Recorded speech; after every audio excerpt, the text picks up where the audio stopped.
Hey guys, how's it going? Laura with Garden Answer. We are on Mackinac Island in Michigan here for Proven Winners Grand Garden Show, and right behind me is the beautiful Grand Hotel. So what we thought it would be fun to do today is just show you around the gardens here at the hotel.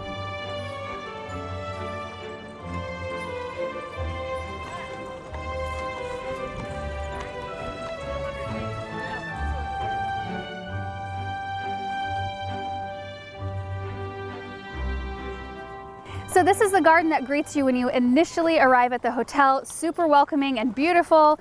We've got even some fall elements already. We've got a little bit of kale mixed in here. We've got some zinnias, some osteospermum, potato vine. I love just the wild riot of color.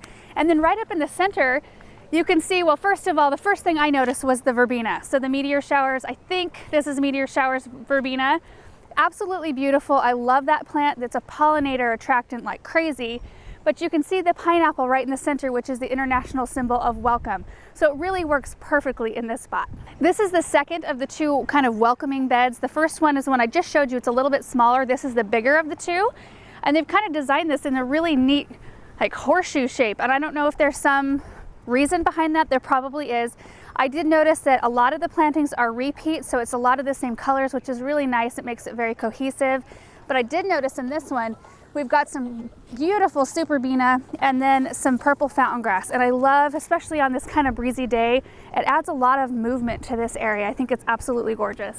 So this right here is where you enter the Grand Hotel, and you can see the patio, which is 660 feet long. It's the world's longest front patio. Before we head up to the porch, I wanted to stop and show you guys this super beautiful flower bed. It's so long and so full of color. There are marigolds in there, snapdragons, more verbena. Looks like there's superbells and supertunias tucked in along the edge. They use approximately 125,000 annuals in their garden beds every year just to create this super striking display, and it's absolutely gorgeous. But even more gorgeous is right to my right here. Look at this view. This is the tea garden, and we will head down there and show you guys up close and personal views and show you the plants down there as well. But you can see the water, the big fountain. It's just a beautiful space.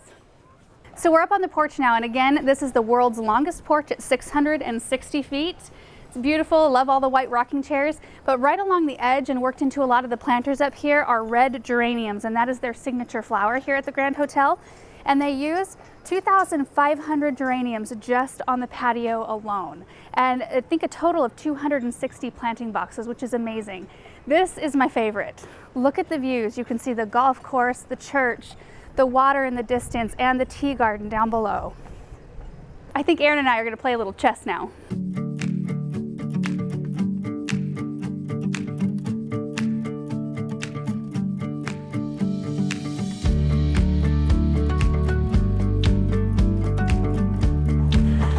I lost. We're down in the tea garden now, and you can see the hotel right to my right up there. We just came down those set of stairs, and it's just beautiful down here. They have all kinds of games set up for people to play. I'm not interested in playing any of them right now because I don't want to lose anymore, but they've got things like croquet, which I love to play. We play this in my parents' garden all the time. But right when you get to the base of the stairs, you can see this long sidewalk here, and they've got it lined with benches so people can sit and watch or just sit and enjoy the flowers and the beautiful garden that's surrounding them. Lots of beautiful annuals. You can see they just use annuals all over the place. It's backed by a bunch of roses. I don't know what variety they are, but looks like there's a lot of pink, which looks really great up against kind of this white picket looking fence. And then let's head this direction and take a look at some hydrangeas over here. So it looks like these are a type of hydrangea arborescens, either an Annabelle or an Incredible. I'm thinking Annabelle because there's a lot of staking going on in the center to keep these upright. And the Annabelles tend to flop a little bit more than the Incredibles do. Absolutely beautiful though. I love kind of this creamy white with almost a chartreuse look to it. A bunch of lilies right up front here, which are a gorgeous color. And another beautiful hydrangea. It looks like a quick fire almost. None of these things are labeled, so I'm hoping I'm getting it at least close in my ID here. But I just planted some that look just like that. A lot smaller, but the blooms look really similar. I love the pink. So they start off white like this, and then they age to a beautiful pink like that. I love that. It's kind of like you get two plants for one. And then there's another bank of hydrangeas over here that are to die for. You guys have to see them. But first, this urn. This actually reminds me a lot of the urn in our Versailles garden, a larger version of it. A little bit different color, but it's got a ram's head on the side. Beautiful. I love it. I could find a spot for that in my garden. And check out these containers. They're humongous. I want to say that they're by Crescent Garden because we have quite a few pots by them, and this has kind of the same look. I'm not sure, but this is really impressive. There's one on each side. Yeah, these are pretty impressive. But these are the hydrangeas I wanted to show you. So this is at the base of the other set of stairs. So there's like a main staircase that comes down and then it splits off. We came down the right side. This is the left side. So this is what you see when you come down here, and they're absolutely gorgeous. So I'm imagining that they start off more of like this white right here, and then they age to the pink as you get later into summer and closer to fall. I don't know what variety these are exactly. They look like they could be like even a Zinfandel or Pinky Winky even. They are a Hydrangea paniculata of some variety. Looks like we've got more quick fires right back in there. Really nice. Now let's take a look at the fountain.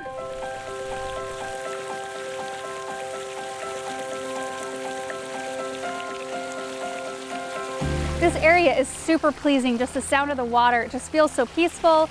The fountain itself is gorgeous, just very grand. It really fits the scale of the hotel. And then back behind it, you can see starting over there, they've got, I think those are crab apples down there. I need to get closer to see for sure. But it's just backplanted with hostas and rhododendrons. There's a big wall of arborvitaes and cedars back in there. You can see they've got more great big pots, kind of flanked by some smaller pots, which I think is awesome, because these are full of hydrangea and ferns, which I've never seen that combo together, and that's really beautiful. You almost can't see the hydrangea foliage. You think that the blooms are kind of coming from the ferns. We've got some Brennera back here. Looks like Jack Frost. Blooms beautiful forget-me-not like blooms in the spring. I bet that is wonderful in the springtime. Looks like some almost like tiny tough stuff. Hydrangeas right back in there. Really pretty lace cap type. Beautiful roses. Look at this. And then of course, like the lights are beautiful at night. The whole thing, it glows. It's a really, really fun area. But you guys really might like what's down around this corner. We've got some more annuals in here. Looks like a Rudbeckia. I don't know if that's an annual Rudbeckia. It might be. There's some dahlias, the red right there. Zinnias up front. Some, I don't know if you say it Cleome or Cleome. I don't know. I planted some last year. It's a really neat annual flower. But this is what I wanted you guys to see. It is kind of a topiary horse and carriage, which is fun because that's how you get around on this island. You either have to ride bikes or you need to get on a horse or a carriage. You need to get on a carriage pulled by a horse. So this is really cool that they have this down here. You can see it when you're coming in. So the main road, when you come to the Grand, comes right along that fence right there. So you can see down in here. You can see the gardens, you can see this. You see all the beautiful flowers in the front, but this is primarily ivy. Looks like on both the horse and the carriage. Looks like it's doing very well. And then there are pots in here just to provide a little bit of extra color with some geraniums and osteospermums. Yeah, it's really pretty. This bed is gorgeous. I love the colors in here. You've got some astilbe that the bees are loving. This looks like the variety Visions maybe. And then you've got some Ligularia back here, which is a great shade plant and great for kind of a boggy area. So this, and it does feel moist down here. I wonder if they planted that down here on purpose because both astilbe and Ligularia like a lot of water. Beautiful Heuchera right here. I don't know what variety, maybe black pearl, maybe not quite dark enough. It looks really gorgeous against the color of the hydrangeas down here. More hydrangeas, look at the blue. That's something that does not happen in our area because we are so alkaline, so high alkaline that this right here would be pink. It would be that color at our home. So this is just absolutely beautiful. I want to pick a big bouquet of them. And I'm a huge fan of any kind of spiky bloom. So this Veronica right here looks so pretty, kind of coming out of the hydrangea. Look at that. Look at the bumblebee. I love seeing that. So again, there's a lot of repeat plantings down here, and this is totally my color scheme. All of the pinks and purples, the dark colored foliage. Look at the ajuga down there, how pretty that looks. It's just such a pleasing landscape to me. And I like the pops of yellow in and amongst the, with the Ligularia and the yellow foliage. Beautiful 9-bark back in here. You see that? That looks beautiful in front of that hedge. Love it. So now I want to go around the corner because this is a really inviting pathway. And if you follow it all the way back, it's where you pick up your bikes. So they have a little bike rental area where you can rent bikes so you can ride around the island. So when you pick them up, then you have to ride your bikes back down this little lane. And look at that. Isn't that a picture? It's just grown with trees. I mean, to me, anything's overgrown because in our area, this doesn't exist. Not even close. It's just so green and lush looking, and there's hydrangeas peeking out all over the place. It's just wonderful. And this right here is one of the best things to me. I love it when stuff is mass planted like that. See all those hostas? There's 2, 4, 6, 8, 10, 12, 14, 15 hostas in this little area, and it's just so striking. If there were only 3, it would not look near as like wow factor as it does when you've got so many. And look at this hedge of hydrangeas. So beautiful. Look at the size of those blooms. So we just made a big loop around the tea garden, and we're ending on this bed right here. You can see the Grand Hotel right behind me. And then right to my right, you can see the games that we saw when we initially came down here. But I really wanted to end on this flower bed because of how beautiful it is, particularly from this angle. You can see the benches down here lining the front to begin with. Then you have a shorter layer of perennials, and then it gradually gets taller as you get to the back. I think it's so well done, and the colors are beautiful. And I love that there's Joe Pye weed right here. This is one of the perennials I'm talking about in my presentation on Tuesday. So I love to see a big drift of that right there. There's beautiful daylilies, daisies, peonies, dusty miller, just a bunch of beautiful things in this bed. So as far as the Grand Hotel goes, it's kind of hard for me to put my finger on what style it is inside. I had to really think about it. I think it's kind of a mixture of like modern Regency, which is bold colors, the use of really bold colors and bold materials like metals and glass to contrast each other and complement each other to kind of give you this feeling of opulence, but you still feel comfortable. There's also some Baroque elements in there, like the way pictures are framed, some of the design that way, some of the carving, really bold florals, like bold florals and bold stripes, bold colors. It's just such a unique, different experience, and I think that's what they're going for because it's something you don't get anywhere else you go. I think they want guests to feel like it's a gift to them, like you come here, you experience something completely different, but yet you still feel comfortable here.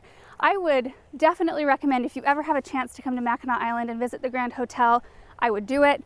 It's totally worth every second. The island itself is amazing. You really feel like you step back in time. Like I said earlier, there's no vehicles on this island. It's all horse and carriage and bicycle. So it's just a completely different feel, something I've never experienced before.